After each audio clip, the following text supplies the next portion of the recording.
and welcome to our Grow with GoGo virtual event series. Today, we're going to be talking about online safety, and we're excited that you could join us. As a recap of what you can expect, we're going to go and share a little bit about GoGo in case you need a refresher on all things GoGoGrandparent. Then we're going to go and talk about online safety. Things like statistics on scams. We're going to walk you through identity theft and kind of your frontline defense against hacking. We're going to share some popular scams and kind of how to catch them, how to know that they are targeting you, and also phishing. This is when people are phishing for information. And then we'll share we're happy to have you share any of your questions at the end, and we'll save some time to answer those. And so I want to introduce GoGo's co-founder and CEO of GoGoGrandparent, Justin. He's going to be walking us through some things about GoGo. And then we're also joined today by Benjamin Bell. He is a technology startup advisor and a professor of media literacy at Emerson College in Boston. And today he's going to be talking about online safety and sharing some little tidbits of information for you with you. So thank you all for joining, and I'm going to kick it over to Justin.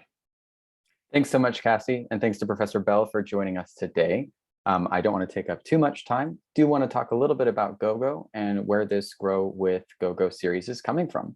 So GoGo is a service that helps our members manage different sorts of instrumental activities of daily living, be that mobility, grocery management, meal management. We can do medication, not just delivery, but also following up.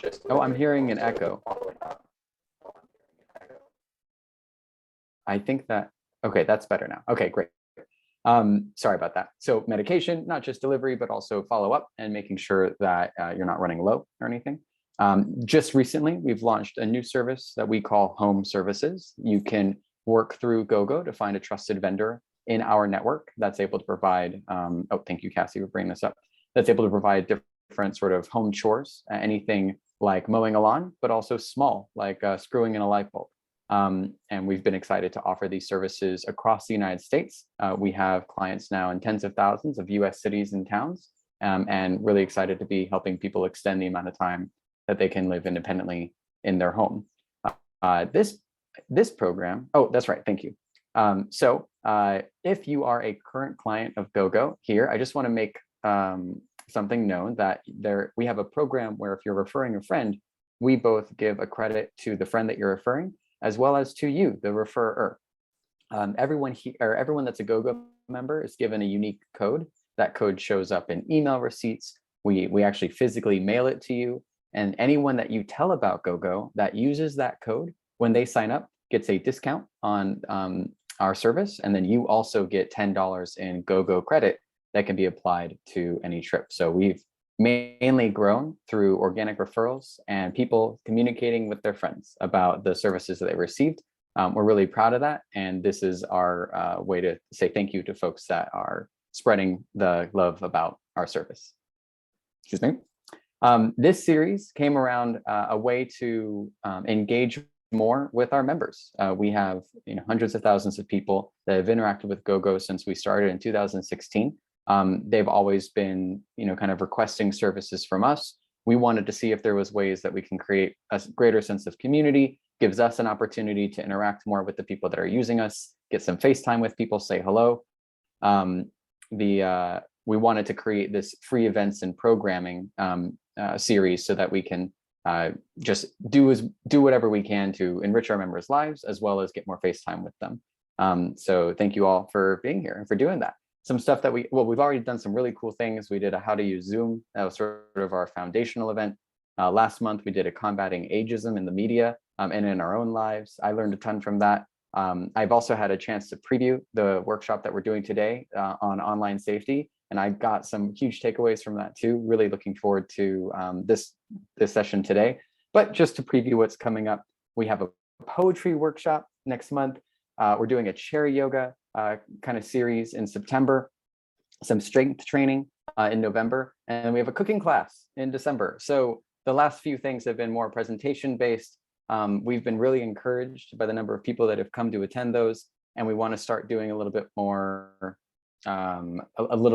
engagement and kind of exploring new topics that we might not have had time to explore in a while. So excited to see how this series continues to grow. But like I said, I learned a ton from my quick preview of the online safety session that we're doing today. And I'm really excited to hand the baton over to Professor Bell. I think you're all going to get a lot out of this, just like I did. So thank you so much for being here. And I'm passing the baton. I'm in the middle of my screen, so I'm going to throw the baton up to Professor Bell. Thank you. Hey, Justin, thank you so much for having me. So yeah, happy to be with all of you today. Thanks for taking the time to listen to some of the things I have to say. The goal with today's presentation is to pull back the veil on some of the dangers that you may encounter as you interact with different things online, and also to provide you with some strategy that can help you mitigate some of those risks. That being said, the internet's changing every day. There are new threats. There are new techniques for protecting against those threats. And this is only going to be kind of a little bit of an introduction, but I am focusing on some of the most critical ones and the things that tend to affect people on average the most. So with that, okay, 1 second, just rearranging my screens. So actually, I wanted to kick it off. So with the idea, or with digging into fraud, mostly because the FTC categorizes a lot of their complaints into different kind of fraud categories. They do studies every year when somebody reports that something's happened to them online, and that kicks off an investigation. And in general, a lot of the things that we're seeing online, a lot of the dangers that you may encounter can fall into 2 fraud categories. And so we're going to be focusing on some of that. So I believe just a couple months ago, the FTC released a report where they took a look at all of the different fraud reports that were received in 2021, and out of that they discovered that in total, based on what was reported, consumers lost $5.9 billion to fraud that year, and on average people lost about $500.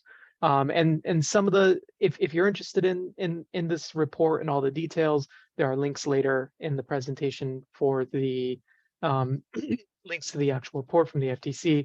And there's tons of interesting findings in that. But I wanted to kick it off with asking if anybody here on the call has been targeted online for some sort of scam or some sort of fraud in the past. And feel free to join the chat. Looks like we haven't had anyone jump in on the chat yet, but you can find it by hovering your mouse over your screen and hitting the chat button up there at the bottom. Oh, yeah. And the answer that I'm expecting is yes, because it is a big thing. It happens all the time.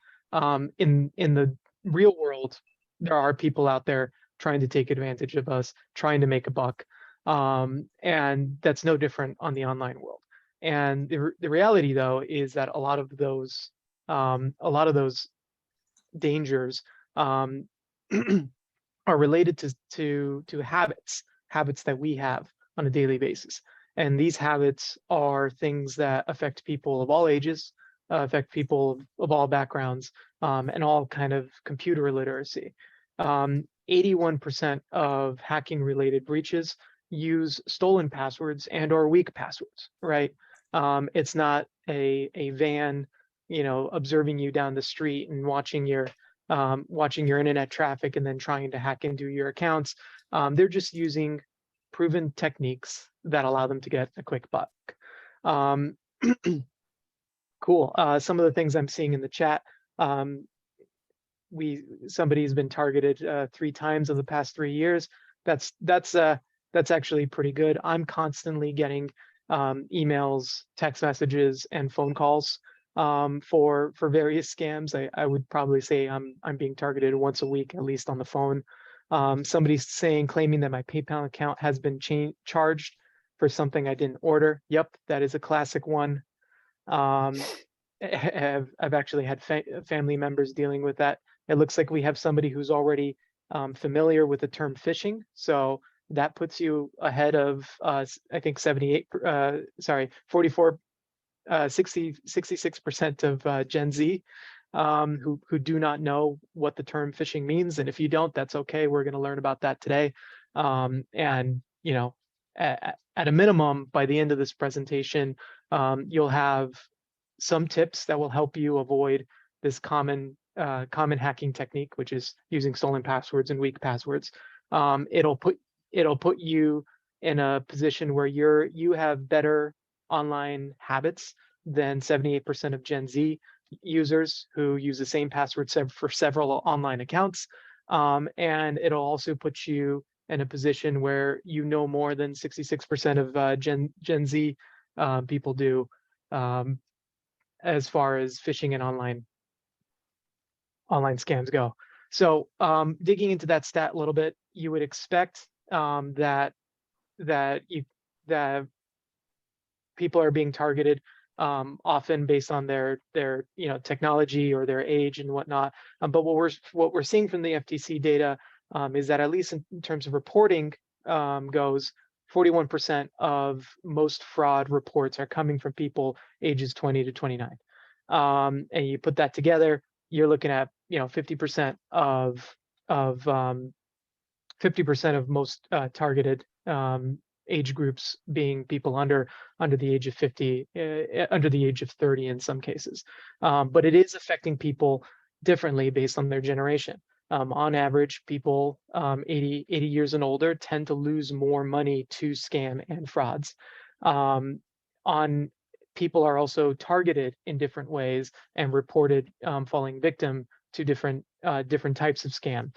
Often phone calls will be more reported more often for people 80 and older, whereas social media may be reported more often for people 50 and older. Also, the types of scams that you may fall for, often it's business opportunities for some age groups, and for other age groups it might be more around gift cards and prizes and things like that. So if you are somebody who's been targeted, you're not alone. If you're somebody who's actually fallen for a scam, you're also not alone.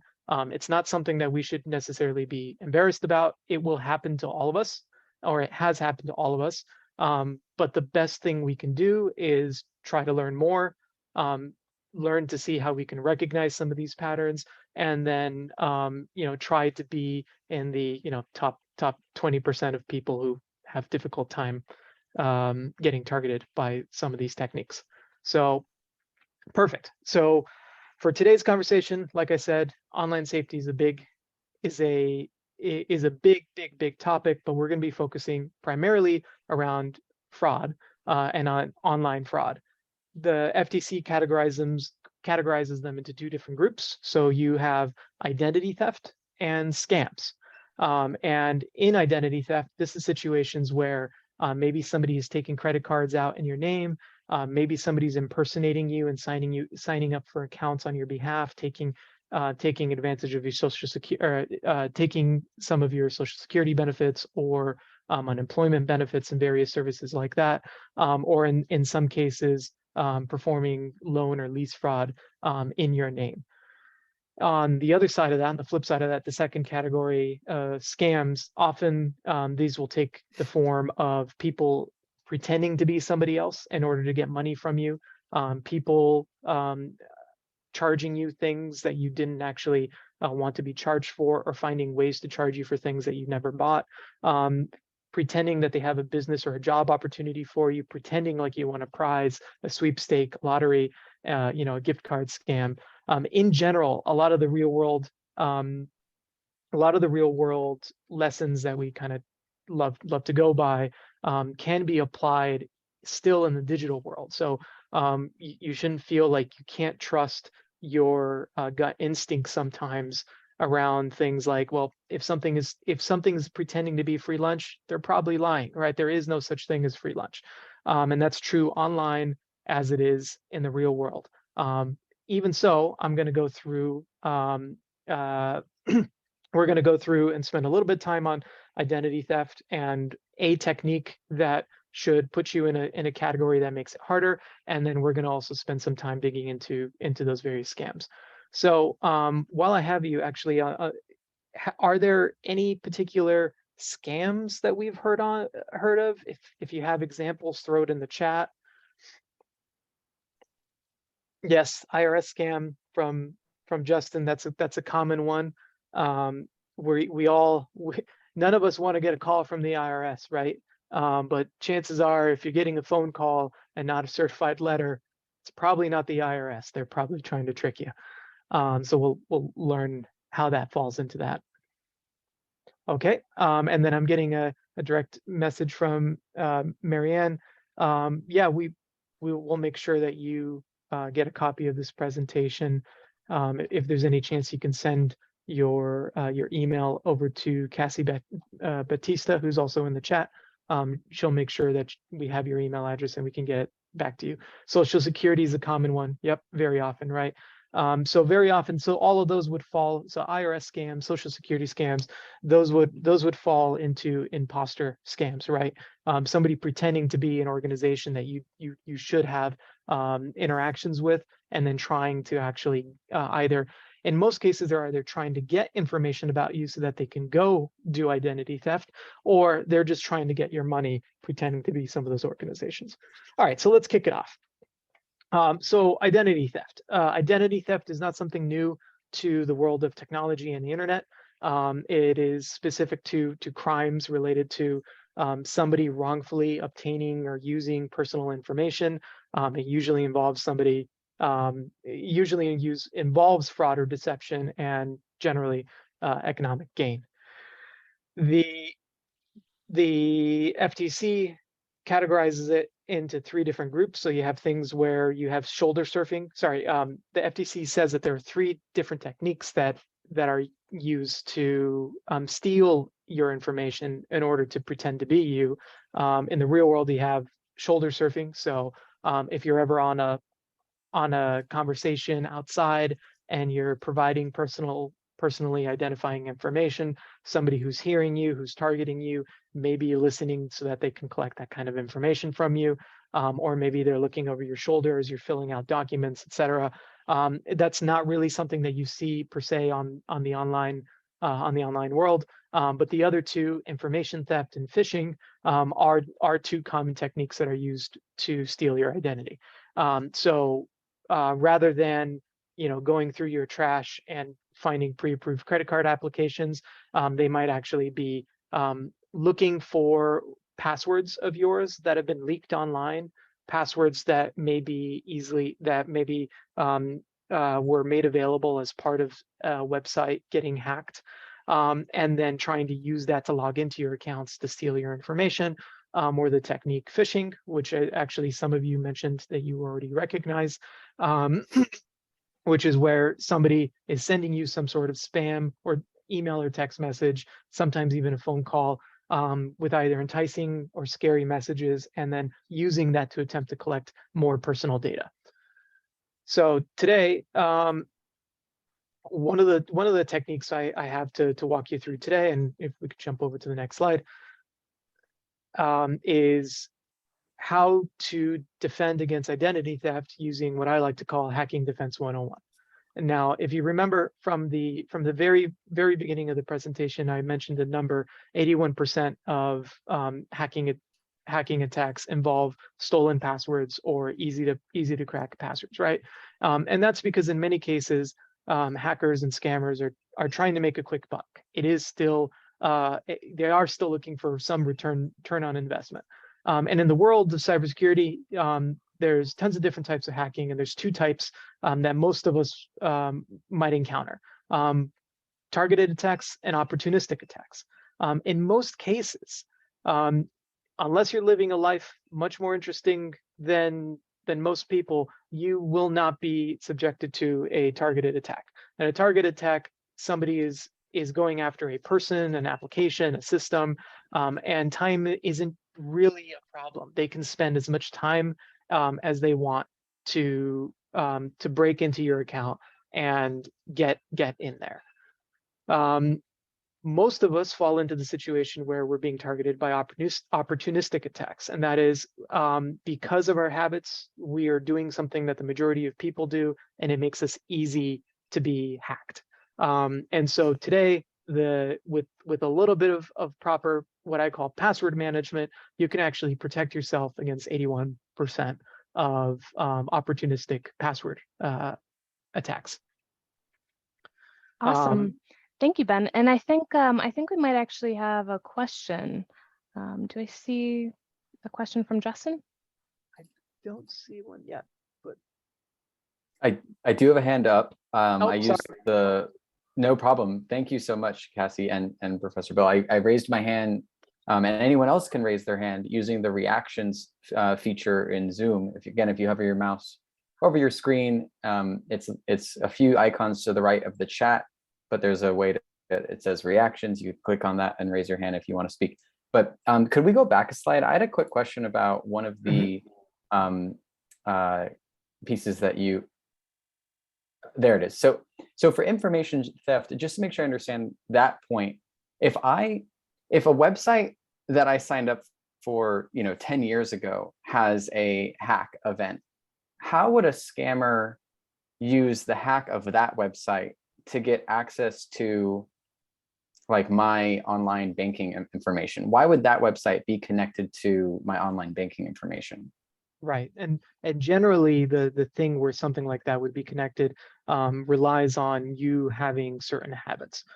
So if, say, a long time ago you had an account to a software application website called gosoftware.com, and you used to buy software on that website, and you use the same password, GoGoGrandparent. If when these websites are hacked, generally the data from those websites, if they include passwords, and passwords in plain text, are being sold on the dark web or being made available in various forms. And if you have a habit of always using that password, and you haven't changed your password in, I don't know, 10 years, which some people don't, then that password's out there, right? And they have your email address, and they have your password. So that could allow them to log into some other account. It might not be your banking account, but it could be another account. And once they're in there, they could use that to get access to more information, which could allow them to get somewhere else. And it is a numbers game, right? So if you happen to not use that password in a lot of other critical places, then your risk is low with that password getting leaked. But if you do happen to use that for some other critical websites, that's how somebody would be able to use that leaked password to gain access to more information from you. And I see another hand, I believe it's from Anthony.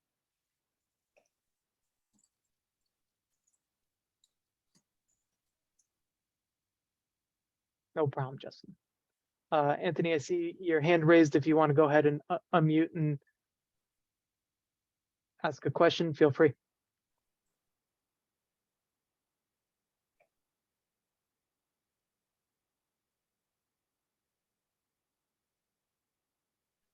I don't think we can hear you, Anthony. Yeah, I apologize if you're talking. I can't seem to hear you. Maybe at the end of the presentation we can circle back and we'll check back in with you, Anthony, if you still have that question. Okay.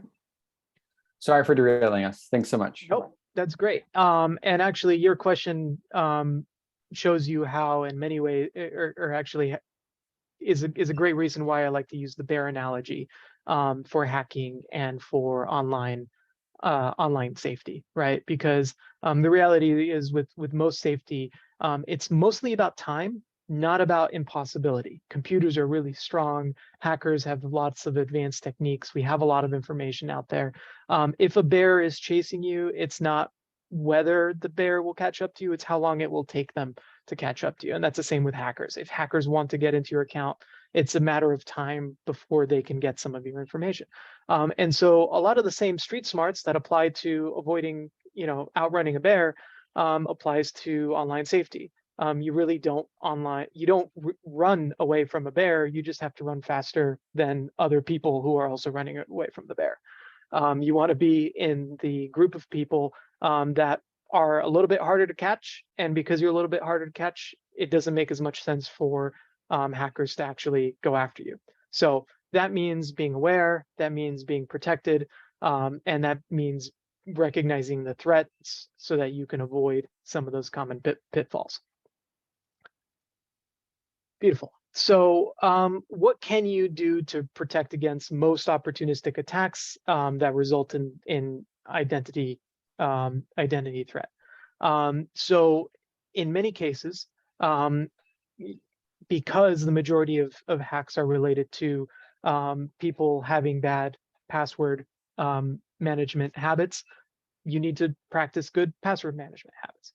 But very often the things you hear either rely on additional technology, rely on people with good memory, rely on keeping things extremely organized and knowing how to use all of your devices and things like that. So one of the things that I'm going to dive into today is some low-tech ways of practicing good password management. Other things you can do is making sure that your devices are regularly up to date. And what do I mean by that? Well, all of us have applications on our devices. We have things like Zoom. We have things like mobile banking apps. We have things like different kind of apps on our tablets, on our phones, on our computers, our antivirus. Each of those, even the computers themselves, will often have vulnerabilities, or there will be some sort of way that hackers can learn that a particular version can be hacked. And by keeping things up to date, generally what you're doing is you're taking advantage of any fixes that have been placed out there, so that you're not in that percentage that is still vulnerable to particular hacks and attacks. We're not going to go into that today. But if you're ever wondering, should I update my antivirus? Yes. Should I update my phone? Yes. Because in most cases, that just puts you in a bucket where you're harder to hack than, say, somebody else that isn't doing that activity. It is also good to keep your information private. If you have your birthday and and other kind of personal information out there in public, there are people, celebrities, for example, that have been hacked using simply information that they've shared through interviews. I'm not getting interviewed as often as Ben Affleck, right? So I'm not at risk, but I also don't post a lot of things like my mother's maiden name or who my mother is or my birthday onto social media and different websites where it can be accessed publicly. And this is a good one, not responding to odd or unexpected messages, and then also only giving information to familiar websites. Take time. I think that's one of the most important things that you can do as a habit, taking time to learn about different websites, learn about different companies, learn what people want from you when they're emailing you and things like that, because very often time is something that's used against us in order to get us to make mistakes, trip and fall, and give it more information than we need. And I see beautiful. So what do I mean by good password management? Trying to keep it simple. This is something that if you do nothing else, hopefully you can do this, and that'll protect you from the earlier statistic that we shared, which is not reusing your password, using decently long passwords, and then not making sure not to use words that are related to you. And the cool thing about these tips is you don't need an advanced piece of software or good memory to handle this. In most cases, the best low-tech password manager for you is pencil and paper. Yeah, I know people are sometimes saying don't write down your passwords, and that's certainly true if you work in an office and you have passwords for your office work and things like that. So I wouldn't write my office password and leave it in the office, for example. But in this world where we have so many accounts and they all have so many requirements and you have to have them be so complex, it is antagonistic to just the human mind for you to be able to memorize all of those things. And if you don't have the comfort with using a password manager that works on a computer or a phone, a piece of paper a secured notebook of some sort is perfectly acceptable as long as you're using it to follow these pieces of advice, right? The goal is to avoid password reuse because it mitigates your risks and makes it harder for the bear hackers to get you. Just quick examples, just diving into this. Why do these three things kind of help you avoid some of those challenges? Well, if you're using sufficiently complex passwords and you're able to do so because you don't have to memorize them each time, then it's going to take longer for people to crack your password using advanced computer techniques than somebody else. And so they'll take advantage of somebody else and not you. If you are using different passwords for every single account that you have, then in the case of Justin's question, where his password was leaked in a hack for a different account, that account is the only thing that is impacted, right? You're not going to be too worried about your banking information because your Netflix account was leaked. It's just your Netflix account. Go and recover that Netflix account and use a brand new password and you're good. And if you're not using personally identifying information, then in most cases when somebody is using phishing or using some sort of scam to try to collect personal information from you in order to make it easier to guess your super long password, it won't help them because your personal information has nothing to do with your passwords. It is not actually going to make it easier for them to crack your password using advanced techniques. So again, it's all about making things a little bit more difficult and working them into manageable habits. And manageable is still the key, right? So this might still be difficult for some people because sometimes you have a lot of accounts. So something that I practice even digitally, if you can jump over to the next slide, is separating accounts into two different categories. I have the important high risk account, my mobile banking, my email. Your email is so critical to so many accounts and recovering so many accounts that it should be the most important password you have. And lower risk accounts, Hulu, Netflix, right? Things that you could recover, things that you could cancel, things that if somebody's getting access to it temporarily, it's not that important. And you could do whatever you want with the low risk accounts. I don't recommend it, but the important thing is manageability. As long as you are focusing on using the right strategies for your high risk accounts. If you have more technical comfort, you can use things like password generator. I have a link over here in the presentation. It'll generate 200 difficult to crack passwords for you. Then you can print it. You can mark them off as you use them. You can assign them to different accounts in your notebook. And then there you go. You don't even have to come up with something or worry that it has personal information. Or for those of you that are often on the computer and often using smartphones, a lot of applications like Firefox and Chrome have their own password manager where they will remember things and suggest passwords. And then often there are applications you can install that have free versions, which will allow you to manage password across devices as well, if you want to get that advanced. Yeah, and Justin's just making a point here in the chat that the email password is the most important password because it's used for recovering all your other passwords, right? In worst case scenario that one of your accounts gets leaked, you just want to know that you can protect yourself again. So that's as far as we're going to dive into password management, which is just one strategy that you can use to help reduce your risk of identity theft. We're going to move on to the other category of fraud, which are scams. So it seems like we have tons of examples of scams. People are getting targeted all the time.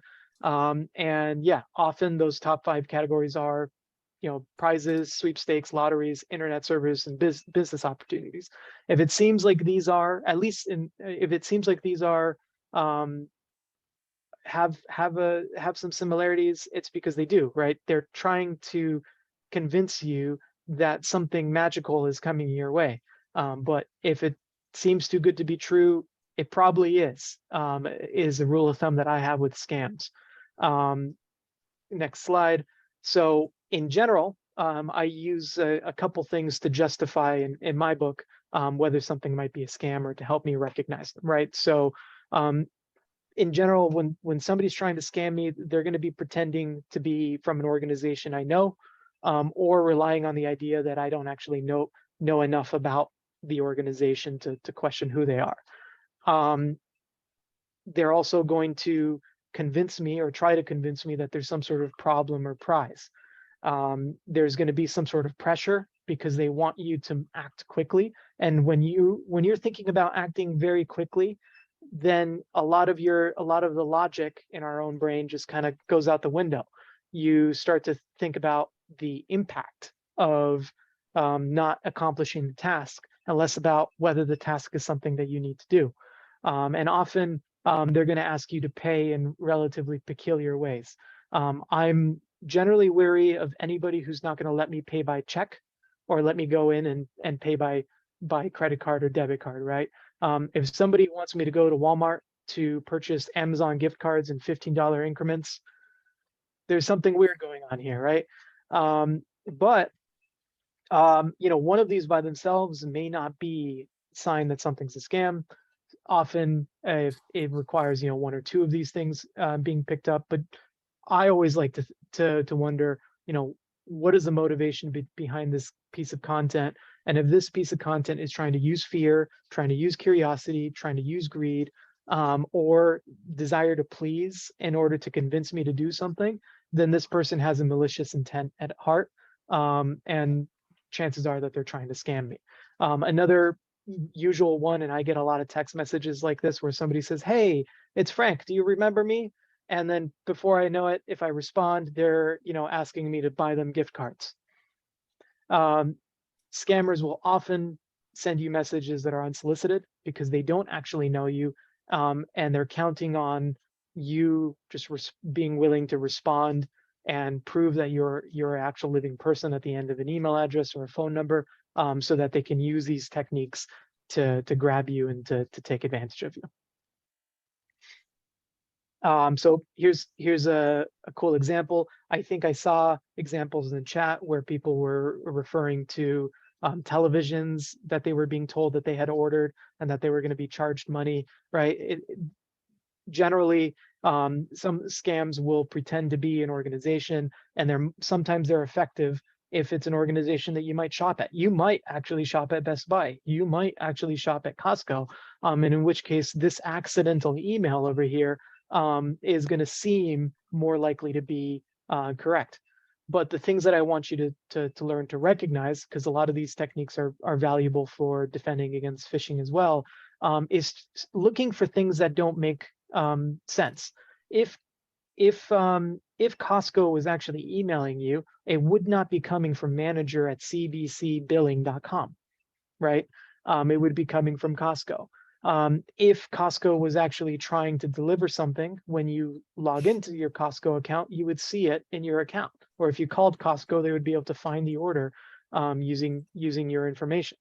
The other things you can look at are the bad grammar and the bad spelling. Unfortunately, the delivery of your order was canceled.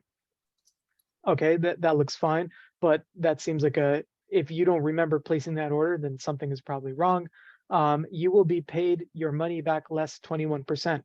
Bad grammar is a bad sign, especially if somebody's offering you to join you in a business venture. You probably don't want to be in a business venture with somebody with bad grammar anyway. So if you didn't expect the order, you recognize who they're saying that they are, but it doesn't seem like it's in line with the message, then chances are something is wrong. I think we have another example. Yes, right. So Outlook. So this one's great because it's actually giving you a threat. So they are going to turn off all of your features. misspelled, right? You'll also notice that the email is from a very, very strange .co.uk domain. So chances are that that's not Microsoft. I'm very sure that Microsoft owns Microsoft.com, and most emails from Microsoft will be from Microsoft.com. And you'll see this is riddled with grammatical errors. So these are the kinds of things that you want to look out for. What can you do to avoid these scams? Again, most of what you can do here are lessons that apply in the real world. Not responding to unwanted messages or messages that don't seem like they're for you. There are steps that you can use to add to your defense here by blocking unwanted calls or filtering text messages. We have links in the presentation if you want to get access to it. In general, legitimate organizations have an interest in reaching out to you, but they are not going to be asking you for information that they should already have. The IRS is not going to be calling you, asking for your social security number. You submit documents to them every year. They know who you are and everything about you, right? They also have an interest in making sure that their messaging is properly spell checked and free of errors. Because again, these legitimate organizations have a way of operating. So your best bet is to step back, say, okay, I'll get back to you later, call the organization or reach out to the organization that they're pretending to be through legitimate means, through the means that you usually contact them, and then see if this activity is true or not. Also, resist the pressure to act immediately. Remember that your activity, your ability to respond to something logically is going to be limited by how much time somebody's giving you to think about something. If somebody's pressuring you to act immediately, they're probably trying to take advantage of you. And then also be wary of common ways that scammers like to receive their payment. So know how scammers tell you to pay. Anything that's not sending a proper check in the mail, anything that's not being able to pay through legitimate debit and credit card using a secure payment processor, all of those are red flags. And this is the one that actually ties a lot to us having some sort of shame when we do fall for scams, which is stopping to talk to somebody that you trust. Often, I always say it, two brains are better than one. Doesn't matter how smart the first brain is. And just bouncing things with somebody else, your partner, family, a friend, can help you make a mistake that could cost you a lot of money.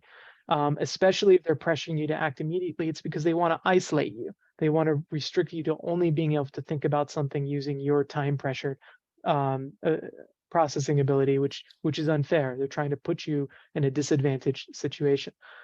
So if you think you may be encountering something weird, just talk about it. You don't have to be,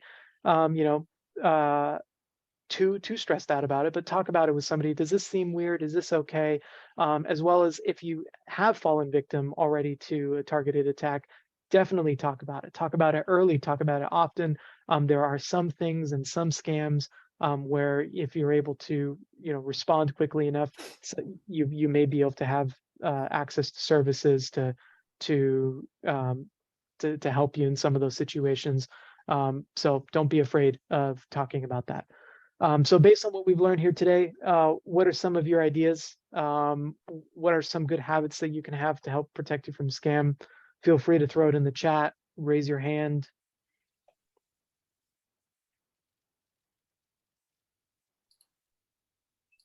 Just reviewing the chat so far, see if anybody's sending.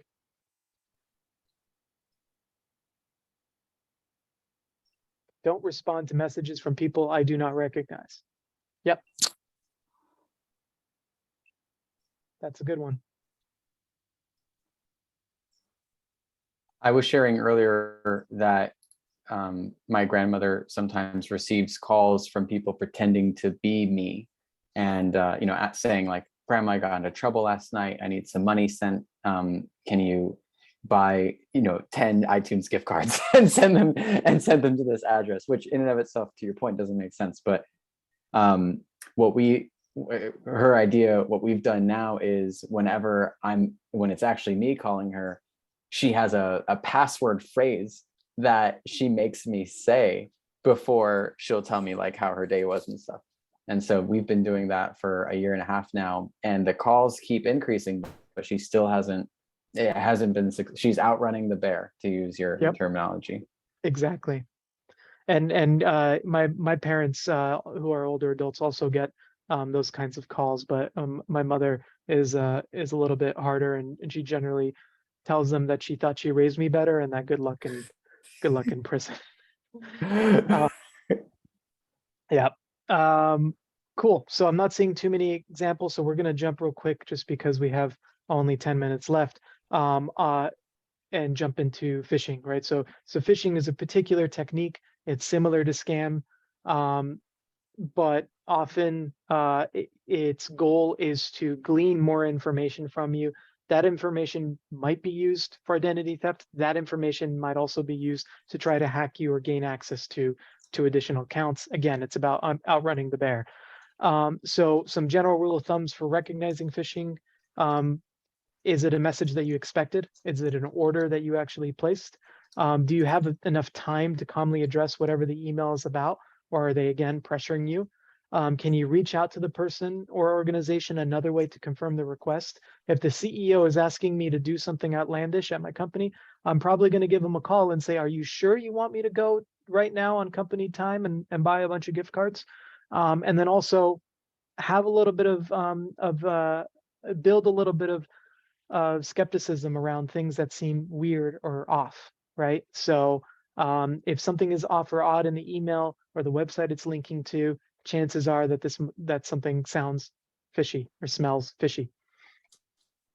So here's a quick example. It's an educational example, and it seems normal in the sense that maybe I am going to school at Virginia. But one of the things that I'm seeing is a lot of the things that are true of scams are true also of phishing, in the sense that they're impersonating somebody that I might interact with, but the email address isn't matching. The other thing is that they're telling me that I'm going to be going to netbadge.virginia.edu, but if I hover over the link using my desktop computer, it actually says that I'll be going to a completely different domain. Which is also different than the email, which doesn't look right, that they're telling me to contact. So again, if you learn to recognize common email and text message scams, you'll probably learn to recognize phishing in the same way. And this one's a little bit harder. I almost fell for this one when I had one that was sent similar to me, a well-designed email. Doesn't seem like there's anything wrong here, although the Netflix gift card is coming from info@foodstampnews.com, and then in addition to that, there's these weird little question marks at the top. Somebody didn't take enough time to properly put this together, and so something seems off here. I'm probably not going to click on it. I don't deserve a $50 gift card, so chances are that this is too good to be true. All right, well, so just to sum it up before we jump into some questions, we've got a little pop quiz. I'm sorry I didn't tell you that we were going to have a quiz. And don't worry, I'm not going to be asking you what your favorite password is or what your mother's maiden name is. All I want to know is, of all the things that we talked about, if you have good password management habits, which of these identity theft techniques can it help protect you from?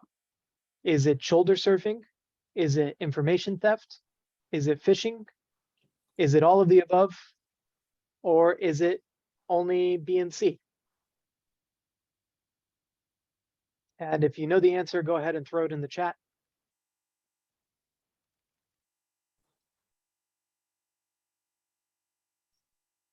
And I'm seeing people talk about how they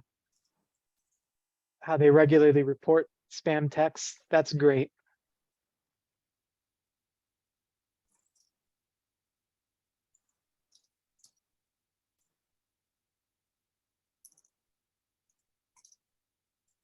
Yep, and I hear from Sharon that sometimes they take the time to go through password reset with somebody else, which is great. It's always good to have somebody check your work. Should I reveal the answer? Do we feel? Yeah, go ahead, reveal the answer. So for those of you that guessed only B, you're partially right. C, partially right.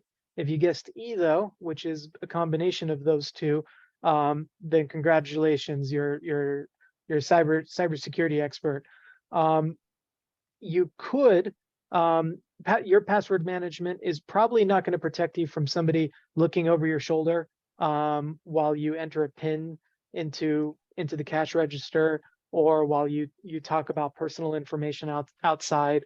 But proper password management will help you defend against situations where people are using leaked passwords to gain access to your account. It will also help protect you from situations where if you happen to fall for a phishing attempt and you happen to give them personal information, well, congratulations, you didn't make it any easier for that hacker to gain access to your account, because your passwords have nothing to do with your personal information. It's not the name of your cat 1, 2, 3, 4 birthday, right? So the fact that they have your cat's name is irrelevant to them hacking you. You're still outrunning the bear. So with that, I'll pass it over to Cassie. Thank you so much, Ben. Professor Bell, that was really helpful. I feel like I learned a lot. Hopefully folks on this call did too. And it was also, I think, just nice and also a little sad that so many of us have been targeted before and have experienced that. But the nice part is knowing that it sort of is, it doesn't discriminate, right? People are just looking for the opportunity to get information from us, or, you know, they're targeting because I didn't update, you know, my computer and virus protection and things like that. So it's really helpful to think about it that way. Appreciate you sharing. I know that you've included some resources here. So when we share this with everyone and you want to do some of your own research and kind of look through our sources, we have them all documented here. I also know that we're at time, but we want to definitely answer any questions for anybody who wants to stay on, you know, if we're able to answer those questions. But before we turn off the recording, I just wanted to let you know that we have the survey. I've dropped the link in our chat, and hopefully you'll take it and give us some feedback. We really appreciate that. And again, thank you for joining us. So that concludes our session today about online safety. If you have any questions or would like to reach out and give us some feedback, you can contact us by emailing gazette@gogograndparent.com. And we hope to see you at our next Grow with GoGo event. Thank you.